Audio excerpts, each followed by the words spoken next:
Hello Year 5. Sorry if you can hear any background noise. They're doing roadworks out where I live and it's quite noisy out there, so I do apologise. And I think we've just had a mini power cut that has set off one of the sirens of the buildings outside, so it is a bit noisy out there.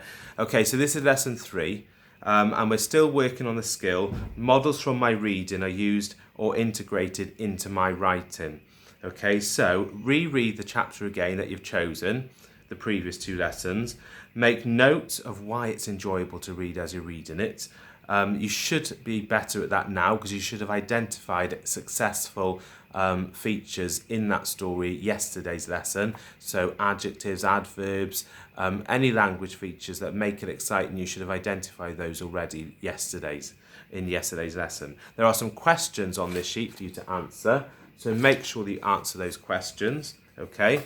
The main task then, after you've answered the questions, is to plan out your story. Now this can be your own story that you make up, okay, or it can be a retell of the chapter that you have been reading for the past few days.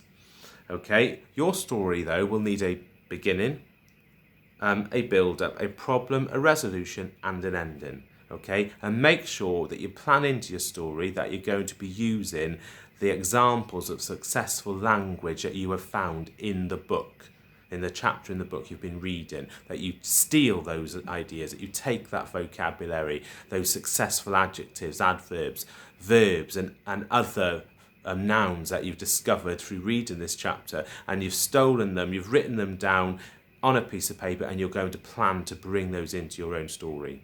Okay, so that's really this skill. Okay, models from my reading are used or integrated into my writing.